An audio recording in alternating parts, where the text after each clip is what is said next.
Joining us now is Egidio Sementilli, candidate for the 13th City Council District. Welcome. Thank you. Very nice to meet you, sir. It's a pleasure to be here. Let's start off the top right very fast. What is your connection to the district? I have been a resident of the district for over 30 years. I've bring to the community and to the district over 30 years of experience also. I've been a professional volunteer since I was 20 years old. Many organizations that I've been involved in and presently still involved in. What are some of those organizations? I know some of them are pretty prominent. I've actually participated in the community board. I was a member, although not this specific community board, but in the community board, and I want to underscore that fact that I brought over 12 years of experience on a community board. I've had numerous not-for-profit organizations that I've chaired where we've provided services and contract out. I was the guy that signed at the bottom of the contract and to bring services to our community and to the Bronx specifically. And right presently, I am a chairperson and also executive director, I like to say that, although we're not funded by any organization, but the Pelham Bay Community Home Improvement and Safety Organization, which is a not-for-profit community organization that we are building to better Pelham Bay. Over the last 10 years, Egidio, what would you say are some of the most significant changes within the district itself? We've had, obviously all communities have gone through changes.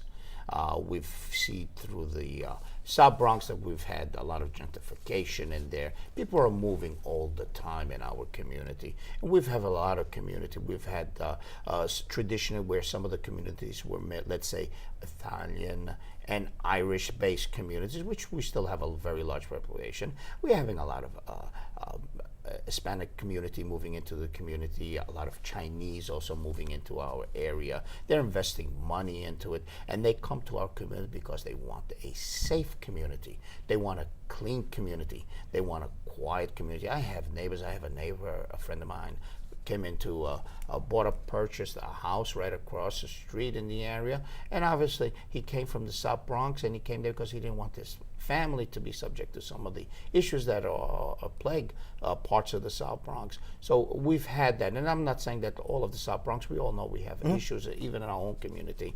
And while the South Bronx is coming up and it's doing tremendous, in fact, gentrification, it might not be traditionally the old South Bronx, it might be a new area, a new community.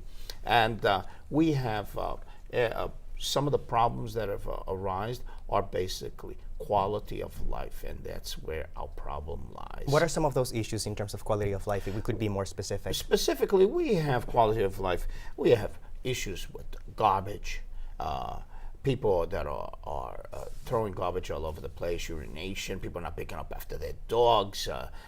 These are the quality of life issue, blocking driveways, no consideration for neighbors anymore. These are the quality of life issues that are affecting us. And in addition to the overdevelopment, the actual physical aspect of in terms of quality of life that you mentioned, I see enforcement requires a multi-agency approach, right? You're talking sanitation, you're talking policing. Oh, absolutely. This is why I've advocated for to bring back our patrol officers outside their vehicles, to put them on the street, to get them to know the communities.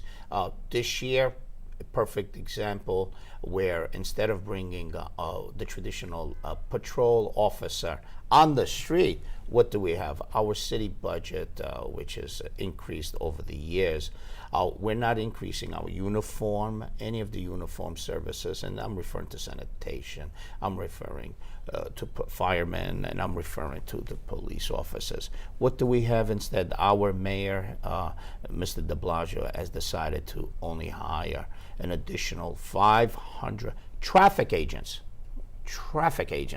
Instead of police officers to make our community safer, we're getting traffic agents to actually just to find and increase the revenue of fines. Of all the pre-candidates for District 13, you seem to be the most vocal against the mayor. Can you tell me what you think about him? The mayor is the worst mayor we've had in 4 years, and we cannot live with a mayor another 4 years. This mayor has increased. I like to say it at the debates. I call him everyone remembers possibly the $6 million man show, right? The Bionic Man. This, I call him the $10 billion mayor. Why? He's increased the budget $2.2 billion every year, continuously to grow it. We've actually increased from, when he took office, $10 billion increase in our budget this year. And we don't have anything to show for it. You mentioned another biggie for the district, and that was overdevelopment. Lots of big box stores, lots of traffic. What's your vision in terms of what improvements can be done if you're elected? 2 years ago, to underscore the fact and to bring attention to the cause of overdevelopment in our area, myself, I've organized, and we had over 50 residents of the community. We went to Parkview, right across from OLA. There was a 2-family house that was knocked down, and they put a 7-story building. 50% parking. Obviously, we have one of the most serious problems with parking in our area. I'm very much aware. Yes. So it really doesn't help when we have these buildings that only built for 50% of parking spots. And we were there because the community is fed up. The community is fed up with overdevelopment. It has a quality of life. We don't have the infrastructure. Our school infrastructures are not able to absorb additional population.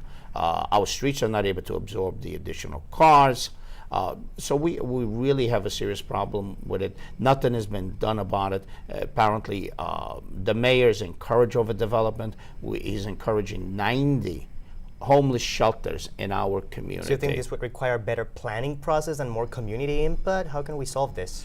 Rezoning, absolutely rezoning. Right now, at the end of the day, the councilman has the authority to rezone any part of the area. It goes through city planning, but it has to be proposed by the councilman. Without the councilman, and if you don't have a councilman that's not listening to the community, if you have a councilman that's listening to developers, then we'll have a serious problem. And I do not listen to the real estate developers. In terms of health services in the district?